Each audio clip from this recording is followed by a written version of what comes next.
Yo, yo, get up, nah, I ain't a quitter. Toss me the ball, I'm a really big hitter. Big picture, I'm a straight killer. Rising the song to the highest bidder. Got juice, got gas, I'ma move fast. New shoes, new tracks, like who's that? I'm new, come back, better than last. Yeah, it's a new me, never gonna look back. Never gonna look back. Cause damn, I was built to last. You move slow and I move fast. And that's facts.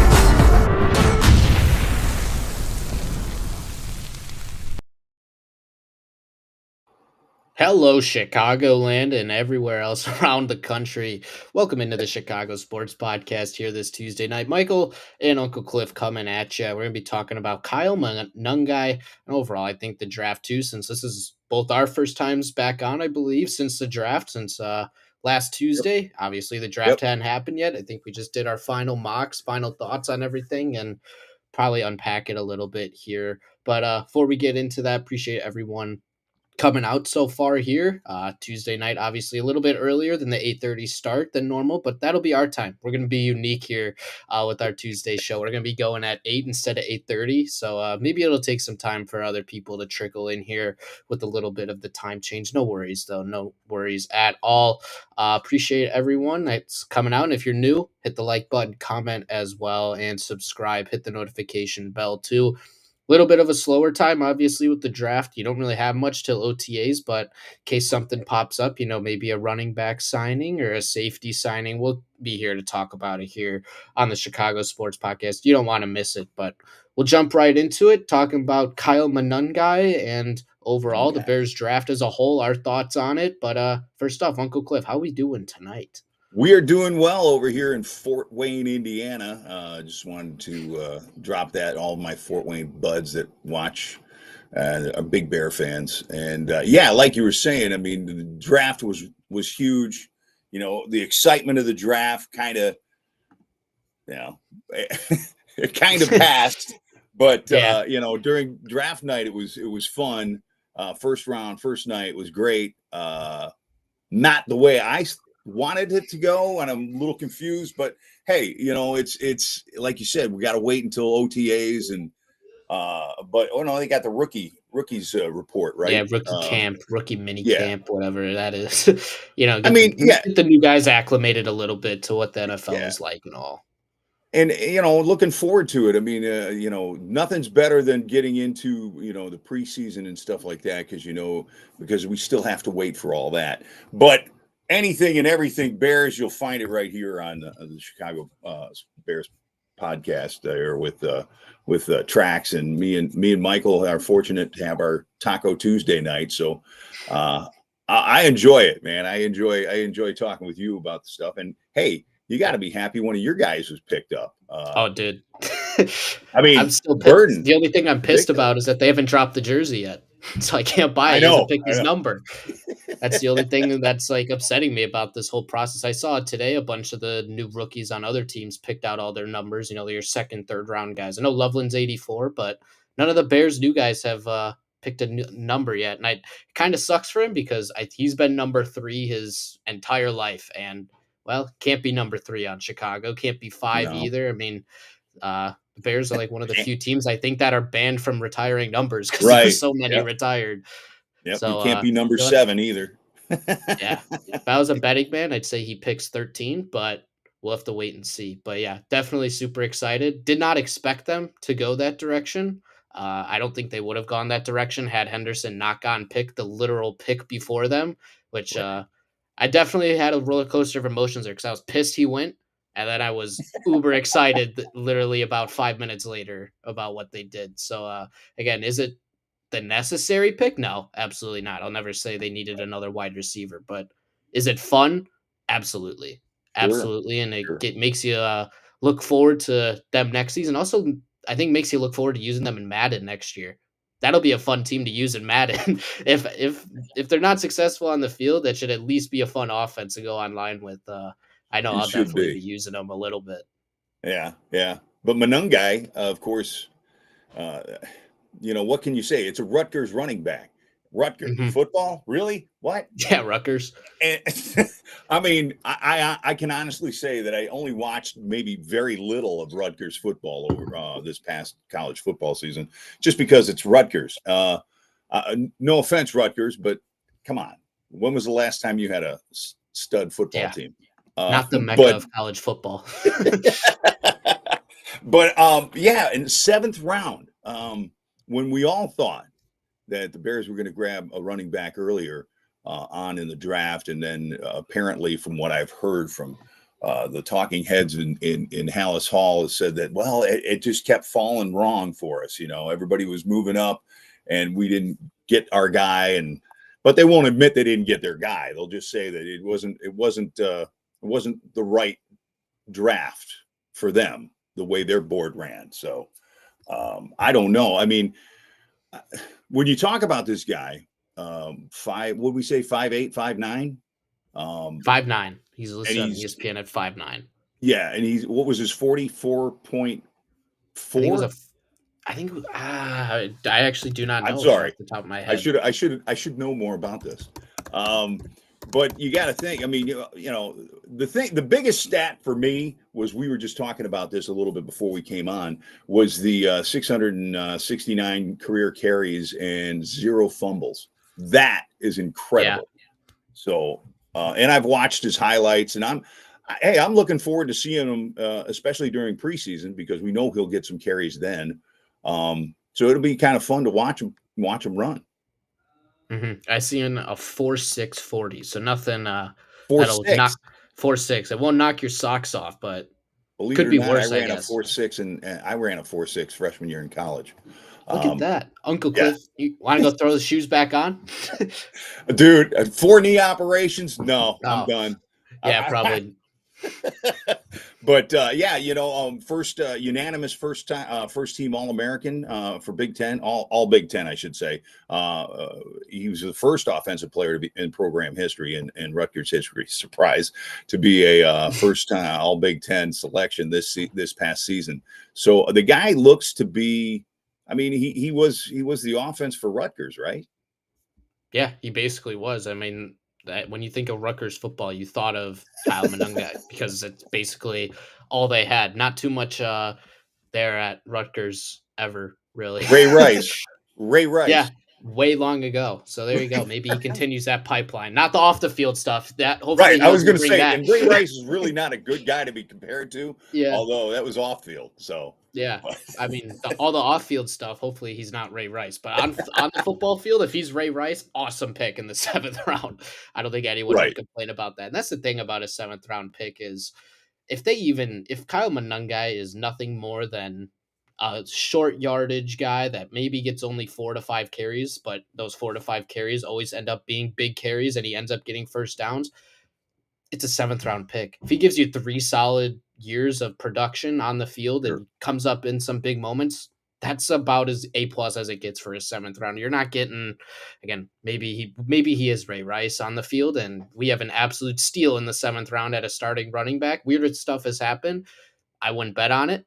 I mean, there's a reason why probably a lot of teams didn't take him, but for what Kyle Monunga does on the field, the Bears can use, and that's he lowers his head. He's good in pass protection, and he just ends up gaining yards on the ground. He doesn't fumble, so he has a strict skill set, but it's a skill set I think the Bears need because when you think of DeAndre Swift, he's not a run between the gaps, put his head down, gain yards. Roshan can. I'm not going to take that away from Roshan, but Monunga can also catch the ball, I think, a little bit better than Roshan can, and I think he's better at pass protection. So maybe you see a little bit of a camp battle between those two for that short yardage down back. And again, like I just said, if a 7th round pick ends up becoming your short down back, gets you just a handful of carries, but they end up being valuable carries, and he proves successful in those, A+ pick. Definitely a plus. 7th round. But the funny thing or the bad thing about it is that they didn't address it earlier on in the draft. If that was one of those needs that we all thought it was, is running back. One of the things though that I noticed is that he had some significant physical ailments last season, and I'm like, okay, what were those? What was going on with him? But I mean, he's still, he still gained a lot of yardage for Rutgers. And like I said, the biggest thing for me was no fumbles. I mean, Yep. that's incredible. And if you got somebody who can hang onto the rock and you can, make in the runs that he's made, he looks to run pretty mean. So that's kind of cool. But hopefully, I mean, I'm rooting for him, of course, because he's a Chicago Bear now. You have to. And I hope that he does get in some. And then, like I said, we'll wait around until preseason and see how he performs then. I would imagine we won't see him before then, except for some, film reports from, Hallis Hall and stuff. But yeah, Kyle Monangai.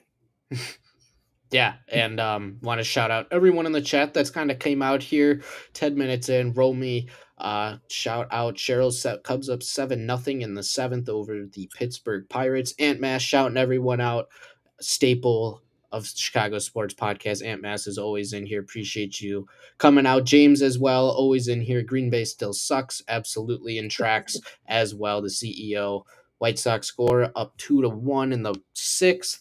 And then, yeah, I think that's about, or the real ante up as well. So appreciate everyone coming out here Tuesday night, talking a little bit about Kyle Monangai. And yeah, overall last year, his season, I mean, it's about as close as it got. I mean, he was pretty productive his past 2 years here at Rutgers. They were kind of identical, except the touchdown department went up this past year. He had 1,279 yards rushing. That was 5 average per carry, 13 touchdowns on the ground receiving. He had an extra 75 yards on 14 receptions for another touchdowns, 14 total touchdowns, just over 1,300 total yards. And I think that's probably the more underrated part of Monangai's game is his ability to be a receiver when called upon. Is it his strength? I don't think I'd say that, but he can do it. And I think I mentioned to you just before the stream started, Cliff, he's kind of a guy that jack of all trades, master of none. And I think in the NFL to have a sustainable career, you have to be a master at something. So maybe Monangai isn't a sustainable career NFL guy. Hopefully he is. I'm not Well, going he's a to take master that of away hanging from him. onto the ball.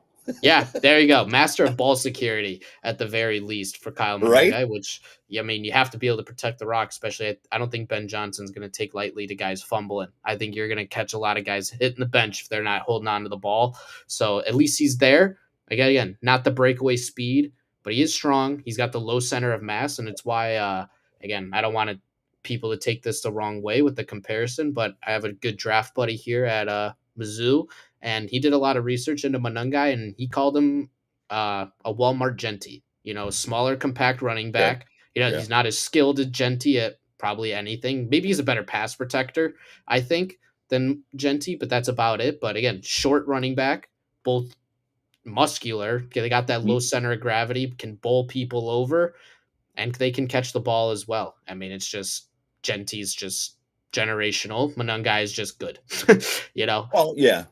I mean, you're also looking at it too. You're filling out your roster. You're picking, you're making your picks, and as we were all led to believe that running back was a position of need for the Bears. I wasn't really too concerned with our running back situation because I thought our running back room was pretty good last year, and it's basically remained unchanged this year. Adding more, I guess. I don't want to say cannon fodder to the practice or to the field and stuff like that, but technically you got to load up. You never know because the injury bug and all that stuff, and aches and pains and stuff like that, and give other guys a blow. This guy, I think Kyle could. I think he could stick. If he shows the heart that he looks like he ran with at Rutgers and the ability he had to put up the yardage he did, I think he's got a really good chance to stick. I really do. Yeah, absolutely. With the skill set he brings, he's can do everything. And I think that's what the Bears need. Like, you need to keep adding to the running back room. And I don't think they're done, Cliff. I mean, obviously you can't go through the draft to add more to the running back room, but it does sound like they're going to look at a free agent to bring in. Probably would be RB2, you'd imagine. I mean, the big name right now is Nick Chubb. There's a lot of smoke behind Nick Chubb coming to Chicago. Or J.K. Dobbins is the other one. Again, guys that aren't going to blow you away, but Dobbins and Harbaugh's scheme last year behind a good run blocking scheme looked pretty good. I mean, he had a good week stretch there where he was very dominant. Him and Gus Edwards over there rotating carries because Jim Harbaugh will not have just one running back. He has the committee, and it's worked well for him everywhere he's gone. But Nick Chubb as well. I mean, the more exciting name, but probably the more concerning contract with the injury that he had. I mean, I think doctors have come out and said he has permanent knee damage. There's nothing you can really do to stop it when you have two meniscus tears in the span Right. of just a few years. You know, he had the one in college and now the one again. You can only injure yourself so much and come back so much. So, what do you think about potentially signing one of those two guys? Well, it comes down to money, doesn't it? Yeah. I mean, the most I've heard was about Nick Chubb. That's Mhm. where it seems like you said it seems to be a lot of smoke around that one. Um, do you think we really need it? That's my question. Because honestly, I'm not that I'm saying that Swift is the beast or that he's unstoppable, but I like the way the way he started picking up towards the end of the year. I liked his ability. I like what he showed, and plus, I think Roshan Johnson is another guy that I think it's time for him to step up, and I think he will. I think he was going through a few aches and pains last year, and then you have what is it, Homer? There's somebody else in that room, I think, but Ian Wheeler, I know is the name that a Evans. lot of people like. Yeah. Evans is in Darrington there. Evans. Yeah. I mean, you've got we I don't think we need to sign another running back. I don't. A free agent that's available. But that's I mean, I was never like I said, I was never upset with the running back room as in the first place. Did I think we were the best we could be? No, I thought we were serviceable. I mean, maybe better than serviceable. Serviceable sounds a little bit pedestrian. I think we were a little better than that. Do we have our stud? I don't think so, but I don't think you're going to find it in a free agent signing. I don't. I don't either. Yeah, I'm with you there. I mean, Nick Chubb is obviously the most exciting name. J.K. Dobbins is just your average free agent running back, I think. Yeah. Nothing Yeah. too special with him. I think injuries have derailed his career from probably what it could be as well from what he went through in Baltimore. But I mean, Nick Chubb keeps posting these workout videos, but we Yeah. also saw Justin Fields could work out really well too. And it Yes. doesn't always translate to on the football field. It's good to see him jumping around at least, squatting 600 pounds or whatever Nick Chubb can squat. Probably three of me, four of me, whatever it Sure. is. Sure. I mean, it does take a healthy knee and two healthy knees to be able to do that. So, I mean, And I'm not. I'm not. Yeah. Go ahead. Go ahead. I mean, yeah, I'm not doubting his health with his knees or whatever whatsoever. But again, lifting weights healthy is different than week after week football healthy. And I'm not going to downplay what I think Nick Chubb can produce either. I just don't think. I hate to say this. I just don't think it's worth the money. Hmm. I don't. I mean, not that I know it's going to be. It'll probably be a 1 year deal. I would imagine. Hopefully. I mean, I don't. I would imagine 1 year for him. 1 year, 6 mil. Do you think? Yeah, Or you'd hope. I mean, yes, and that's still a little too high for my liking. But I mean, it's not my money. I just don't. I honestly would stick with what we have right now, and then maybe if something happens, let's just say somebody gets injured or whatever during the off season, then you start worrying about it. But right now, I wouldn't really worry about bringing in an undraft or an unsigned free agent right now. I just Yeah, wouldn't. Bears got 10.5 mil about left in cap. I mean, you'd imagine Nick Chubb probably takes over half of that. Again, I don't Yeah. know. I don't know what other position they'd look at, but I think you could still probably look at defensive back. I mean, safeties. I mean, with Brisker's health, he can kind of go out at any moment. I think they would notice that last year. Might need help back there. I don't. What about I think it's worth Zadarius holding Smith? out. Yeah, I mean, you could also use a pass rusher. I honestly think that's where they should go. Get just one more Yeah. veteran on the D line, since they didn't go with the edge in the draft either. Um, I'd rather see him go with edge than a running back. I think your running back room is serviceable, but I think if they go running back, that would kind of show the Bears' hand that they really did want a running back in that draft class that could handle bulk of carries, and they just didn't end up reaching. They played the board, and I guess Ben Johnson. I guess we'll have to see what Ben Johnson thinks, right? Exactly. Yeah. I mean, well, that's what it's going to come down to, Ben and Ryan. How do they feel? And I don't. I mean, I'm not going to say that no, there's no way they would do that, but there's always a possibility of them doing it, and chances are they probably will sign one of the free agent running backs. I just think I don't think it's needed. I really don't. So Mm-hmm. for me, if it were up to me, I'd stay away from it and run with what you have. And then at the end of the season, okay, this is what we need to address, and we need to hit it hard in the next draft. I'm willing to do that. Yeah, I'm with you too as well. And I know a lot of people have pointed out Jeremiah Love, the Notre Dame running back. I mean, if he has a year, like if he even gets better than what he did this year, he's probably a top 10 pick. Like, I'm Yeah, not even kidding. He's insane already. If he keeps building on that, Notre Dame should be good again this year. He's going to be a top 10 pick. You hope the Bears aren't anywhere near that top 10 pick to be able to get him. If he falls, he falls. So maybe, again, there's a whole college season. I'm not going to talk too sure, much about next year's sure. draft class. But I mean, it does seem to be weaker overall. But Jeremiah Love is probably one name to throw out there and watch. If he has a good year, though, he's way out of the Bears range. But I do want to shout out the chat. See James and Auntie up as well. See, and Tracks talking about this one's a little bit of a fun one. I think he's talking about would you rather have picked Burden or a running back in the second? Trust me, Tracks. I wanted Travion Henderson more than anything going into that day two. He was my RB3 in the draft class, and when he got picked one pick before them, I was pissed. I was pissed off because I think he's going to be really good. Drake Yeah. May is super lucky because the Patriots just nailed the draft. Um, so again, I'd rather would have had Henderson. When you get to Judkins and Caleb Johnson, I wasn't high on them as I think a lot of people were. Caleb Johnson, I think for what his skill set is, isn't worth pick 39. I think he's more of a David Montgomery. He's almost like a Monungai, just more Right. powerful is how I describe it. So he can run through gaps better. And if you're able to get Monungai in the seventh, is the skill set that Caleb Johnson brings worth 5 more rounds to me? No. So I wouldn't have gone Caleb there.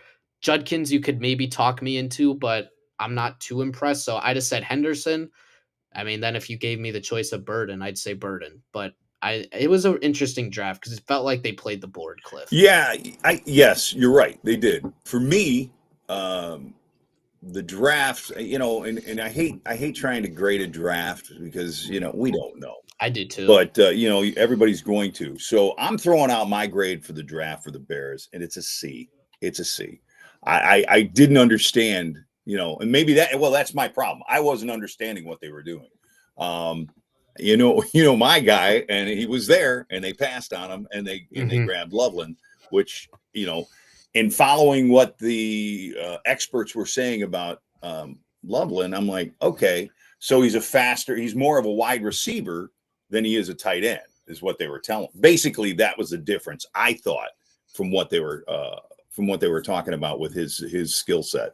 Where Tyler Warren was basically your prototypical tight end. However, you could use him in the slot. You could use him as a wide receiver. You could use him as he played a little bit of played quarterback for the Wildcat. He also, I think, played center too. And he played fullback. I saw him in all sorts of different schemes, and he was a lot of the offense for Penn State. Sorry, Pittsburgh. What am I talking about? So that's the guy I wanted. Didn't get him. Indy got him, which I get all Indy crap here. So I find out all about the Colts. So I'll be able to keep tabs on Warren and see how he levels up, because I'm going to be comparing the two. After that, I was really kind of surprised they went wide receiver. I really was. Nothing against Burden. I think Burden's going to be a stud. I like him. I do. But I was like, what are you doing? I was like, you have other needs. Yeah. And then the trades, and I don't know. I gave him a C for me. I think after this draft, I mean, they went the direction that I don't think a lot of us saw, and I think it was more of trying to balance out the offense because Yep. going into the draft, I don't think it would surprise anyone if you said their pass catching part of their offense was better than their running part of their offense. I'm not a huge DeAndre Swift guy. I'd rather see at least a split backfield with another talented running back. Again, it sounds annoying and repetitive, but the more the David Montgomery archetype running back where you have Yep. that thunder lightning sort of Yep. combo, I think Swift works better like in an offense like that. But I mean, after this draft, with again, you described Loveland perfectly. He's more of the wide receiver in a tight end body. And, you can always put on weight. He's 21. Tyler Warren's Yeah. 23. So Warren put up 1,200 yards in college, his age 23 season. We won't know what Loveland does until his second year in the Right. NFL. So I think That's that's huge. maybe another Yeah. reason why they went with Loveland over Loveland as yeah. well, is 2 extra years to build him into a bigger tight end and teach him and develop him.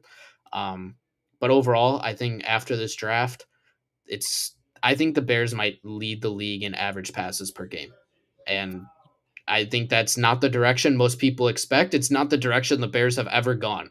I can't, I mean, maybe 2012 is the last time you could have seen a passing offense maybe as good as what you see this year. It's been a while. It has been a And it's while. typically not something that you see in Chicago where it's pass first, then run the ball.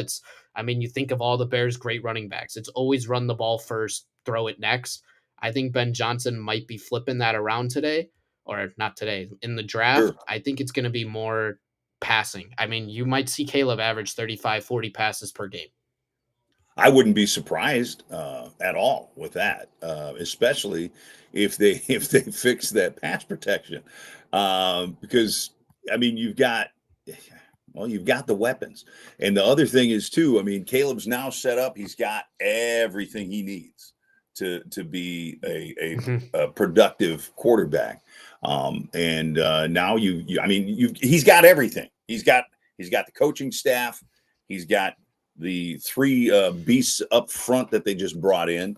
He's got DJ Moore. He's got Adunze. He's got Burden. He's got Swift, Roshan, and the list is there. He's got Loveland. Sorry, I didn't mean to leave him out. But he's got a lot of weapons, and now it's just the process of making them work and getting it all working together with what Ben Johnson wants to throw their way as far as offense for the Chicago Bears. So I'm excited. I'm still excited, even though I just didn't understand what they were doing in the draft room. I was scratching my head more than I was saying, go Bears, Yeah. I think it just felt like more of we're taking the best player on the board. I mean, like I said, I'm convinced they got sniped of Henderson. Yeah. And if he was there, that was easily the pick. And I think a lot more people would be more comfortable about the draft where you at least address one of your 2 big needs heading in with edge and running back. But again, probably the biggest gripe I have is the Hippolyte pick. I don't think anyone was picking him for at least 2 more rounds. Again, if it ends up working out, cool. But right now, the value on it was awful. And then I think the other thing was I wanted them to take Mike Green. Yes. I wanted them with that second Yep. rounder because at some point, again, I understand the allegations he has, and Poles isn't a fan of character concerns, so I really didn't think he was ever going to pull the trigger on that. But at some point, I think the reward would outweigh the risk. I mean, this guy is top 20 on a lot Sure. of teams' big Yep. boards and fell back of the second round, and Baltimore ends up getting him. And you kind of start seeing why good teams stay Right. good. It's because bad teams, for some reason, don't want to take the risk. And they do, and it just seems to work out more often than not. You look at Philadelphia with Jalen Carter. I mean, I wouldn't be surprised if it's another thing with Mike Green, and we're all sitting back here in November going, why didn't we just take the risk with this guy? Yeah, and the thing is, though, too, is the whole problem, and I understood with the Jalen Carter issue, and a buddy of mine that I watch all the Bears games with weekly, he always gives me crap about Jalen. I'm like, look, Jalen Carter couldn't go to the Chicago Bears because the Chicago Bears they were a mess. They didn't have a locker room. They didn't have a stable environment. It wasn't a winning environment either. He goes to the Eagles, and I mean, he's surrounded by winning. I mean, he's surrounded by a stable group of veterans at the time, and that they could bring him along and keep him in check. If he were in Chicago, who knows what would happen, So I think, in a sense, with Green, I didn't even think about his other issues, and I think maybe that was why they stayed away, like you had said. They just didn't want to go down that path. But I think that the Chicago Bears locker room is, well, I mean, they did bring in 3 new guys, but I still think the locker room started building a solid base, as far as winning attitude, or a Bear way of doing things. Let's just put it that, and that in a good sense, not a bad sense of Bears doing things. So I think that's probably why they stayed away from Green. Although I was with you, I felt that they should have grabbed him as well. Yeah, it's just one of those things where it almost feels like if the Bears pick him, he's cooked and gets legal issues and never sees the field, and it's a waste of a pick. But if any other team does it, he becomes a stud, and you sit back and wonder Yep. why for years and years. It just kind of feels like the Bear way. And yeah, I mean, that's probably the only other thing I would have changed. I won't complain about Luther Burden for 1 second. I love the dude. I know there's a lot of off the field character concerns, and again, I know so many people here, being a journalist myself, inside and outside of the Mizzou program. Not once has anyone ever said anything about Burden's character, Burden as a person. He's about as stand up as a teammate it gets. I mean, there was a story that came out, and I'm surprised that this came out before a lot of the character concerns, where I think it was Coach Drinkwitz, who's the head coach here at Mizzou, approached him about his NIL after, not this past year, the year before. So the year after he had 1,200 yards and all the touchdowns, looked like one of the best receivers in the nation, said, how much more do we have to give you? Because NIL is free agency now. Right. And he's just like, I don't need any more. Go get other guys. I'm fine. You guys have taken care of me. I trust what you guys are doing. So he could have asked for a bag. If diva wide receivers, your thought when it comes to Burden, he had his opportunity to do that. He could have milked Mizzou dry. They would have given him whatever he wanted. They would have given him anything to stay here, and he was fine with just what he had. So no character concerns from me with Burden. If I see anyone really talk about that, I just know they have absolutely no idea what they're talking about. He's about as great as a character as it gets. Track's talking about the Caleb character concerns, all lies. Same with Burden. He's a great dude. Can't wait to see what he does on Sundays. I've seen the Antonio Brown comparison. I don't have a comp for Luther Burden. I mean, when I've watched every single Mizzou home game, the only other receiver that stood out more than him was Malik Neighbors. When they came to Columbia, that Jaden Daniels Neighbors team, Neighbors stood out, but I haven't seen an athlete like Luther Burden. The way he can turn, I think he's just himself. He's a different wide receiver. I think my bold take with him is he's a top 3 yard after catch receiver right now in the entire NFL. I think you could put Tyreek Hill above him. I say top 3 because there's probably someone I'm missing, and I don't want to overrate Burden too much, but just what he can do after the catch, I've never like it. Control his body. I think he's an instant receiver in the league, and I've never seen someone move like he has. So I think he's just as looking forward to seeing it. I'm looking forward to seeing it. I am too. And I said throughout the whole pre-draft process, his best location is a spot where he isn't the one, like a team like Tennessee or New England, where he's instantly the one. I could see him flaming out because teams against Mizzou last year were able to kind of double team him and take him out of the picture. You can't do that in Chicago. You can't go into a game and say, we're going to double team Burden and let Odunze and Moore get one-on-ones. This is about as perfect as it gets. Sure. What did you think about Ozzy Trepolo? Number 56 big. Yeah, he's big dude. Yeah, the big dude. I mean, I think right now a lot of people are saying he's going to be the left tackle. Like if Jones isn't ready, I don't think so. I think he'd be, again, he's played right tackle his whole college career. I don't think it's smart to make a rookie change positions. Well, they were talking about the possibility of moving right over to left, and then putting who was I thinking of? Jeez, can't even. Oh, yeah, putting Ozzy in there in the right tackle spot, right tackle spot. It'll be interesting. I was glad that they addressed the O-line. even though it was a little further down than I wanted it to be. But hey, like I said, I was scratching my head a lot, and these guys have been studying these players a lot more than I have. So hopefully, they they know what they're talking about. Yeah, yeah, definitely. And again, I think it's more realistic to put Darnell Wright at left tackle and slot him in at right if you have to for a couple weeks. Yeah, But overall, I mean, they needed help on the O line. I'm glad they got it.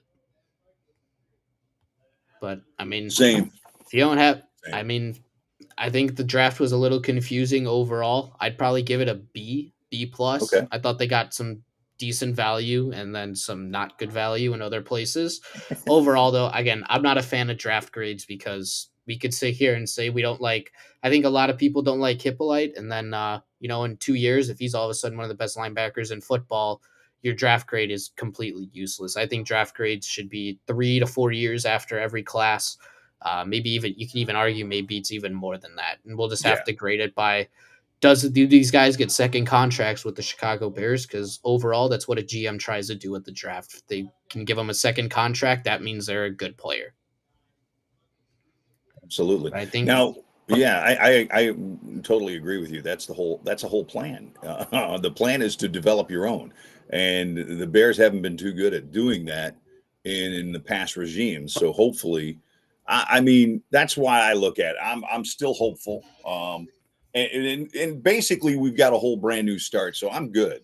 And I just want to see this team actually start to develop their players, their own players, and make these draft picks that they have studs, and basically build a consistent winning organization. I'm not saying you go to the Super Bowl 8 times. I'm just saying you're always there. I mean, yep, and hopefully you're competing for the Super Bowl every freaking year. But we know that's not going to happen unless you're like Kansas City or like New England used to be. But that's the kind of thing that I want to strive for. And then you've got somebody like a team like Pittsburgh, who always seems to make the playoffs, no matter what's hmm going on in that town. They're always there when playoffs come. So that's what I'm looking for is stability and a consistent winning organization. yep. And coaching matters. We have a new coach. We'll just have to see what Ben Johnson does. His first draft is complete. I think it's gonna be I think he had a fun draft. Is it the best draft? Did they fill all their needs? I don't think so. But on the fun meter, I think he gets an A plus at least for the first two picks, if nothing else. But I think that might just do it for us here tonight. Appreciate everyone that came out here on the Chicago Sports Podcast. See Ed, Trax as well, Ante Up, and everyone else that I'm pretty sure I mentioned earlier. See Dante as well. Try not to make sure I miss anyone. Kenny as well. See everyone that chat as well earlier. Appreciate everyone coming out. And if you are brand new, hit the subscribe button, notification bell. We appreciate all the support you guys give us here at the Chicago Sports Podcast. We'll have another show tomorrow evening. That'll start at 8:30. So if you hit the notification bell, you will not miss it. But I think for myself and Uncle Cliff, I think that'll just about do it if you got nothing else to add. I've got nothing except go Bears, and thanks again for having me. I appreciate it, Yep. man. Yep. Bear down, everybody, and have a Bear good night. down.